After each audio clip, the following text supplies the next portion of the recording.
And let me tell you about my guest, Kimberly Dvorak. That's D-V-O-R-A-K, award-winning national security, border security investigative reporter for TV, radio, and the print media. She is the senior foreign policy advisor for the Committee for Responsible Foreign Policy. Also TV correspondent, CW6 News San Diego, as well as One America News Network. And she streams live at Periscope.com, Facebook. That's right. She's probably streaming as we speak here. I am. Hey, Kimberly, how are you doing? I'm fine. Just when we thought we'd have a quiet weekend, the Mueller and the investigation just threw it all out the window. Yeah. What are we going to do now? I mean, my goodness. I mean, wow. It's just, wow. I mean, Yeah. Who could he collude with next? I'm trying to say, it must be Netanyahu, right? Yeah, maybe they'll bring that up. There we go. I saw a quote that you sent me here. America is the greatest country on the planet. That's what President Trump said as he walked off Marine One and into the White House. A very measured and appropriate response for a vindicated man, and highlights the outlandish left antics of trying to keep the hopes alive. Yeah. So everybody's asking him. Of course, you got the regular clowns on the other side. But what do you think next, Emily? I think that, well, I mean, as we've seen today, the majority of the Democrats, they are unwilling to accept this. Last week, Mueller and his 17 attorneys that were mostly Democrat loyalists, you know, they were his best buddy. This was going to work. This was going to get rid of the president. And when the report, it was kind of leaked out on Friday night, and then that it had been delivered. And this is where I think the White House has kind of gotten a little bit better at the PR of a situation. So they released this at 5, 6 o'clock on Friday afternoon when everybody's gone home, everybody's ready for the weekend. Then they come out and say that they'll have a summary for the report, but it won't come out until later on Sunday, which causes all the Sunday show talk. You know, the Sunday talk shows like go up in arms. They can't talk about it all day on Sunday. And then, of course, now we got the summary on Sunday afternoon. And it really lays out a fairly simple understanding of what really took place.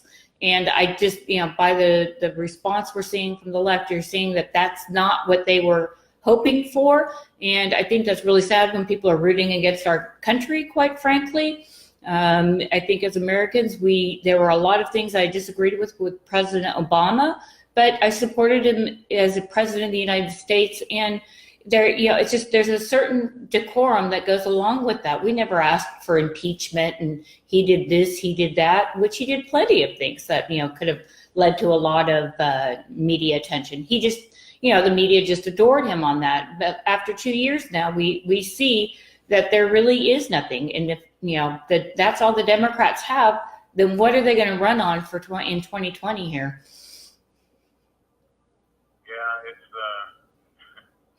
It doesn't surprise you. The thing is, I think a lot of them are in a state of shock, but then you have the regulars, that we see all the time that are coming out with expected responses. Yeah. Let me ask you this.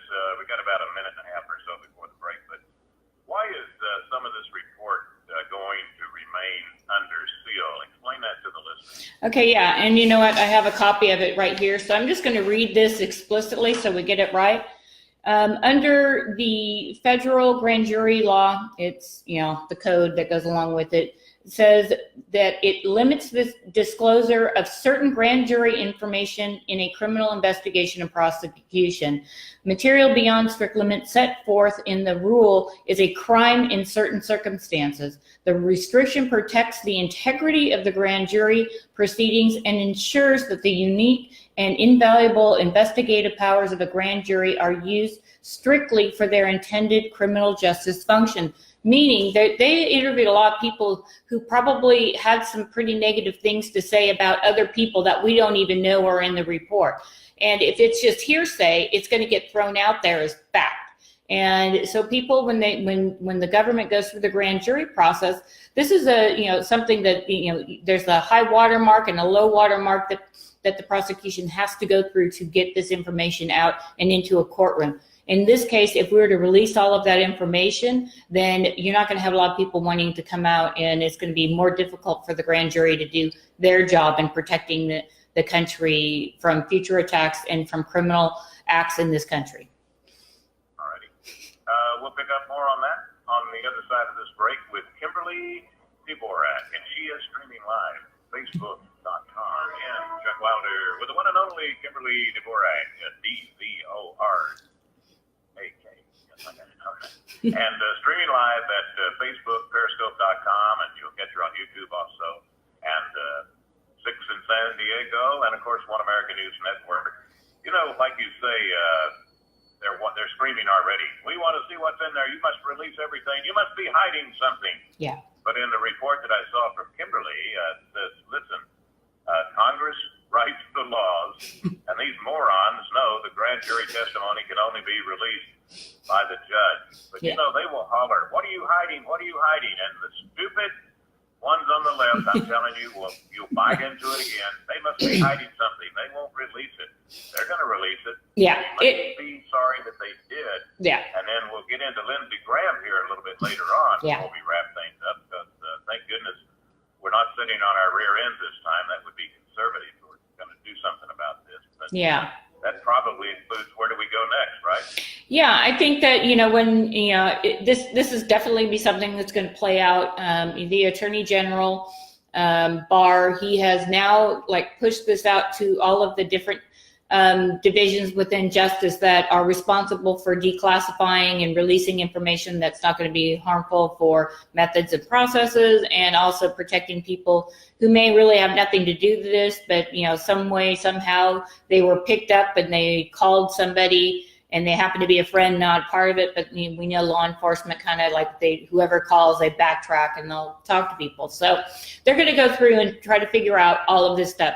And again, I kind of wanted to make that point that Congress often forgets. I mean, they sit up there on Capitol Hill behind me here, and they beat their chest about, every little thing that Trump is doing wrong, or the Republicans or their own party.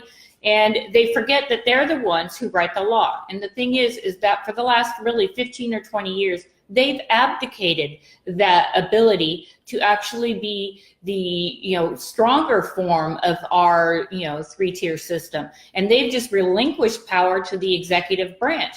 Well, this is what happens when you put stuff in the executive branch. So I think that there's going to be definitely some soul searching on this, and that they're going to try to I believe what they'll try to do is go after this through the New York District Court, which they're already saying they're going to try to go after Trump and his associates up there. Every single court case, though, that has come before the president, and when he's done, said we're going to do an executive order on this, it's a really slow and ugly process in the process of it, I guess. But, he's won on appeals on all these, or if it's gone to the Supreme Court, he's, been able to, he's proven right that he does have the power to do this. And Congress could say, no, you don't have that power. But that they would actually have to be writing law, so the president could actually follow and enforce the law they put forth. It's interesting too that because you mentioned the New York courts, they were already, the Attorney General up there already saying before anything came out, right? It could be 50-50 as far as it really was, but it wasn't. Yeah. But anyway, I don't care. I'm going after Trump. I'm going after the kids. I'm going after the wife. I'm going after anybody. I'm going after every business dealing. I don't care if he's the greatest guy on earth, and I don't care if he's innocent. I'm just going after him. Yeah. Which ties in with what I was going to mention also is that here, Senator Ted Cruz, he went on CNN. I don't know if you had a chance to see it or not, but he's saying that, let me see here, the Democratic House majority fully intends to impeach President Donald Trump, no matter what Special Counsel Robert Mueller's report says. Boy, I'm telling you, does that tell you something, listener? Yeah. Does that tell you something about the other side? Yeah, and it should, because I think why they're going to New York and why they'll go to the state level, because it restricts the president's pardoning powers. So if you're convicted of a federal crime, the president can pardon. They can, reduce your sentence. They can, they have all of those luxuries. But if this goes through New York, then the president doesn't have that luxury. So what I think it's what we'll see, and I think you'll start seeing more, is you'll start seeing more of Trump associates gone after on a lower court level just to, in effect, try to find some crime that the president has committed. Of course, when he's the sitting president, he can't be charged with something like that that would convict him of crime. That's just the way our system works. Again, lawmakers could write this. They could do the changing of the Constitution. They have all these abilities before them, but they just don't want to. And they're just looking for a crime. And if you spend millions of dollars and you spend, millions of hours by how many people, and you find nothing, you find it very chilling to know that people, over and above what they've done for the last 2 years, they still want to go after his kids. I mean, do you really think that, Hillary and Bill or the media would stand up if the Republicans were saying, we're going after Chelsea Clinton?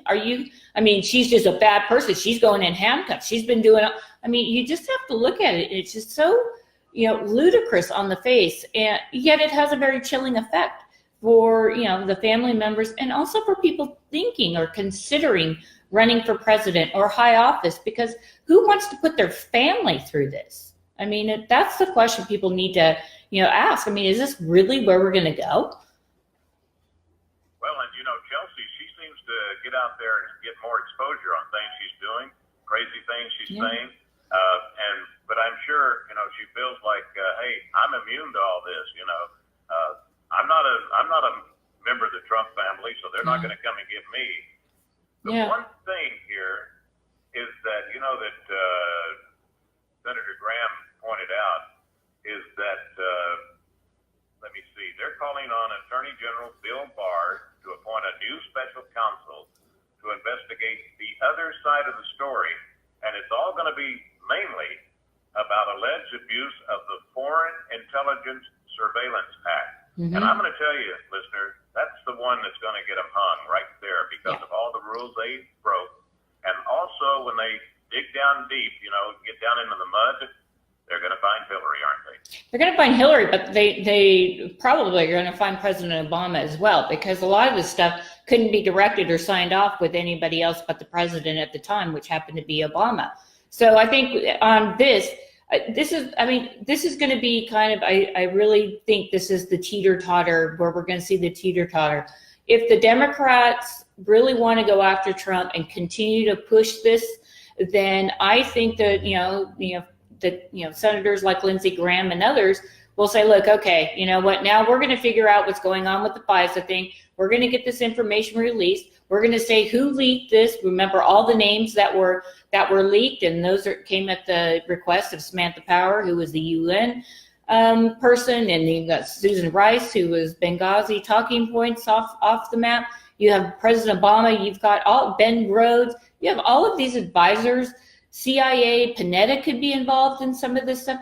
If we're going to do this for one party like they've done for the last 2 years, then the Democrats should be open to saying, okay, well, all of our side, we're perfectly happy to provide all of our information because we didn't do anything wrong. But they're not saying that, and they're just trying to gin up the media. And right now, they're going to lose the patience of the American people. It's enough.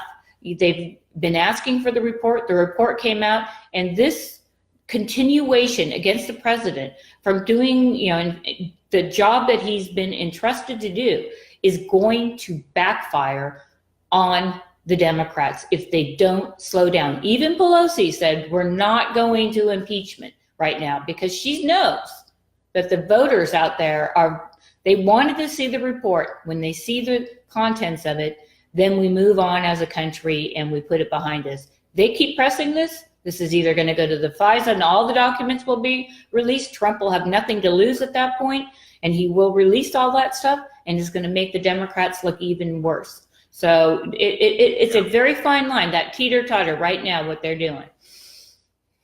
Yeah, and then they've also got WikiLeaks, all right? That's backfired in their face. Yep. Let me give you a thing here real quick, and then we might move on to another subject, possibly immigration. Yeah, but listen, listener, I just want you to know this, all right?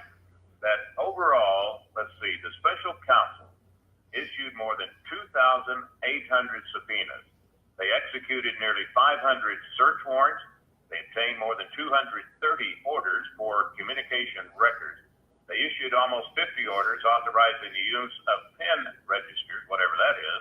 They made 13 requests to foreign governments for evidence, and they interviewed approximately 500 witnesses. Now, and of course, they sent out some stormtroopers and what else? Said, yeah, you lied to the FBI because you didn't tell us what color the shirt you were wearing when you were eating back in 1963 at McDonald's. Yeah. So that's about the way it's summed up. Yeah, and I also think. I asked you that. Yeah, I was just going to say, kind of say that, but the thing that not in there, they were supposed to find, Russian collusion. That was not in the report whatsoever. But we also didn't see Jared Kushner or Donald Trump Jr. Indicted in this. You saw the Mueller investigation kind of back away from that aspect of it. You also saw that Mueller did not fire, or that the president didn't fire Mueller. He let them come out with a report. He has not called up to justice and said, hey, okay, we need to suppress this. That, has been made crystal clear. None of that stuff happened. So there's a little bit of the egg on the faces here. I'm assuming by the week's end, we'll have all kinds of frantic new revelations, kind of like Avenatti now, who tried to ruin Trump's life, now under arrest and, going to most likely go to jail for fraud for Nike. Yeah. $20 million, that's a lot of shoes. Yeah, that's a lot of shoes. So, but it's just, I think that it's telling. And I think that the way they're going about this, the inside the Beltway here, people are all up in arms. Oh my gosh, they're trying to read every single word, a different way to make their case. But generally outside the country, you know better than I sometimes on this, that, people are just really they're bored of this topic by now. They're like, yeah, okay, they found nothing, we'll move on. Just go beat them in 2020 if you have something to run on. But they have nothing right now to run on. Speaking of that, beat him in 2020. I don't know. I think I was watching, what's his name? Greg? Gutfeld? First name right now. Yeah, Greg Gutfeld, thank you. And talking about, one of his monologues, and the obvious thing to do is for Trump, all of a sudden to resign as a Republican and say that he's going to run as a Democrat. And then he would get to debate every one of those guys that are running. Oh, and women and undetermined, yes. But one other note here real quick. You said about the Russians. Yeah. The note says the special counsel did not find any Trump campaign or anyone associated with it conspired or coordinated with Russians who worked on those hacking efforts, according to Barr's letter. Yeah. Despite multiple offers from Russian-affiliated individuals to assist the Trump campaign. Sounds like they had a lot of volunteers, but they were all Russian liars. And that Trump didn't take the bait on any of that stuff. And I think that's commendable. I think that's good news. I think this country should be happy that didn't happen. I think that people, some people in the media need to be held accountable for some of the things they say on TV, like the president is indeed a Russian agent. That to me, if there's ever propaganda out there, that's propaganda. There was never any evidence of something like that, not even remotely close to anything like that. So I just think that, the moving forward, the tone needs to, kind of calm down, let the 20 plus candidates, fight it out. And let's move on and make sure that we get back to doing things we need to do, like protecting our southern border, which is just open for business for anybody who wants to cross, it seems. Well, and, one other thing real quick, I think it's Nadler. Oh, conclusion, it's in plain sight. Where is it? Show me. Well, I can't show you right now, but it's in plain sight. Yeah. And the media on the left, they've got to, realize, hey, come on, start reporting, the facts. Leave it up to talk show hosts. But what you're seeing here is you're seeing Politico, you're seeing the Wall Street Journal, you're seeing some of the bigger news outfits actually starting to tone back their rhetoric and kind of provide a little more fair story writing because they know that 2020 elections are coming up and they'd like to have access to the president to interview him. So what you're seeing, I have seen a shift in this. Yeah. I know that we were going to talk about the border here, but I have to ask you real quick, and we got a minute before the break. Sorry to do this to you. But I keep seeing on social media that Judge Deneen is coming back on the 30th. Have you heard anything about that? I have not heard anything about it, but I think that, that whatever Fox did or the executives did was completely, ludicrous. I mean, they're typically, they come under fire from every media outlet on the table. To think they would take, Justice, I mean, she's a judge, for crying out loud, off the air because they didn't like her point of view, or someone on the left didn't like her point of view. I mean, this is why I encourage certain people. I mean, like, if you like what Tucker Carlson is talking about, then watch Tucker Carlson. And if you like what, Rachel Maddow, I mean, actually, listen to, the people that you think are going to give you the best information. But when we take people off the air like that, that's sending the wrong message. And again, I mean, it's a chilling effect. What can we say? I mean, we don't have a free and unrestricted First Amendment anymore, unfortunately. That's gone in this country as well. Yeah. I think it has something to do with, the freedom of the press. Yeah. They'll say, oh, yeah. Hey, listen, got to take our final break. When we come back, I'm going to leave it up to Kimberly, but she's got some latest numbers, and we still need to declare an emergency at the border. Look what they did in El Paso. They had to close down all of their inspection stations, right? So the guys can go and take care of the little children and the little women and the old men coming in with the migrants. All right. Kimberly Dvorak, thekdreport.com. We'll be right back. CRN Chuck Wilder here with Kimberly Dvorak. She is Senior Foreign Policy Advisor for the Committee for Responsible Foreign Policy. And I guess foreign policy would include Mexico, maybe, and El Salvador and Guatemala. Yes. Take it away, Kimberly. Yeah, I just kind of want to, give a little bit of a shout out to the Border Patrol agents who are down along the border. I talked to a few of my guys to find out what the situation is like in between the ports of entry, and at least in eastern part of San Diego County, they've seen the numbers kind of drop coming across the illegally into the country. However, they said that the reason most likely for that is that the fact that these people are crossing and turning themselves in automatically to Border Patrol, so it's not technically an interdiction. They actually have, they've turned themselves in. So we're seeing some of that out there. But, we're looking at, all of the detention facilities full, millions of taxpayer dollars now going to house, to feed, to medically treat these people that are coming into the country who are ill. And that's taking money from the actual securing the border. So I guess technically that money's not appropriated by Congress. So that in and of itself is going to throw a question out there, because they can't spend money that's not there for that specific reason. At least that's what they're telling President Trump for his emergency declaration at the border. But getting back just to the guys and gals working down there, kudos. This is an average day for them. They process more than 1.1 million passengers and pedestrians crossing the border every day. They process almost 360,000 airline passengers in and out of this country every day. They look at 78,000 passengers who arrive by ships every day. They have 285,000 who are coming in privately owned vehicles. A lot of people that work in the U.S. that have that, they do that every day. They're doing their job as they're supposed to be doing. And to see that these folks continue to get mistreated with the majority of the media out there, when they're doing this under budget and trying to keep the country safe, while everybody in DC here decides they just want to, discuss the latest gossip and, who said what and why that should be important for the country. In most cases, it's not.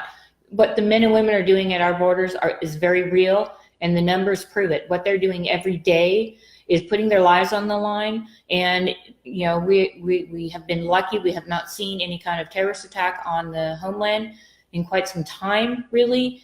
But if we don't take control of our borders and our guys and gals aren't allowed to do their jobs properly, that day will come. Well, and I'll tell you something, you think sometimes they're using Common Core instead of regular math when they figure out what the Border Patrol agents are doing. I'd like for somebody, a good journalist like Kimberly Dvorak to write an article about how many aides each congressperson has working for them, and then think about, their job compared to guarding our border, and you'd see how the figures just don't add up. You know what I'm saying? Exactly. But, we just about run out of time, Kimberly, and I'll tell you, I'm pretty sure you're getting ready to go out and play golf somewhere. Yeah. Right? Not today. I did that yesterday. It finally warmed up for a couple days at least. We'll do it next week, lady. All righty. Thank you very much, and don't forget, you can find her at Facebook, and the last name, you spell it D-V-O-R-A-K, Kimberly Dvorak, Facebook.